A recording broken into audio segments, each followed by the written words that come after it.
घने हरे जंगल के पास एक छोटा सा गांव था। उसी गांव के किनारे एक बड़े बरगद के पेड़ पर एक छोटी सी चिड़िया रहती थी। उसका नाम था टुकू।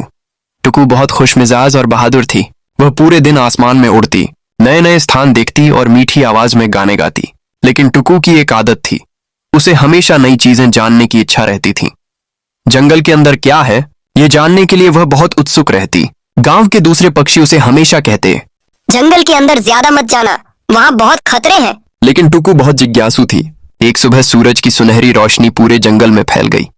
टुकू ने सोचा, ये आज मैं जंगल के अंदर घूमने जाऊंगी। वह खुशी से अपने पंख फैलाकर उड़ने लगी।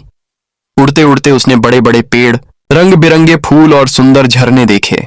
जंगल किसी जादुई दुनिया जैसा लग रहा था। अचानक उसे एक आवाज सुनाई दी, बचाओ बचाओ। टुकू डर गई, लेकिन उसने हिम्मत नहीं हारी। वह आवाज की दिशा में उड़कर गई। थोड़ी दूर जाकर उसने देखा कि एक छोटा खरगोश जाल में फंसा हुआ है। वह रो रहा था। टुकू उसके पास जाकर बोली, डरो मत, मैं तुम्हारी मदद करूंगी। खरगोश ने दुखी होकर कहा, आज शिकारियों ने यह जाल लगाया है, मैं बाहर नहीं निकल पा रहा। टुकू सोच में पड़ गई। अकेले वह इतना बड़ा जाल नहीं काट सकती थी, इसलिए वह तेजी से उड़कर अपने दोस्तों को बुलाने गई। गिलहरी चिंकू, तोता मिठू और बंदर बबलू, सभी दोस्त तुरंत वहां पहुंचे। गिलहरी ने अपने तेज दांतों से जाल काटना शुरू किया। बंदर ने ताकत लगाकर जाल खींचा और टुकू खरगोश को हिम्मत देती रही। बहुत मेहनत के बाद आखिरकार जाल टूट गया। खरगोश आजाद हो गया। खरगोश की आंखों में खुशी के आंसू आ गए। उसने कहा, अगर तुम लोग नहीं आते तो मैं कभी बच नहीं पाता। सभी बहुत खुश हुए। लेकिन तभी दूर से शिकारियों की आवाज सुनाई दी। बंदर बबलू चिल्लाया, जल्दी भागो।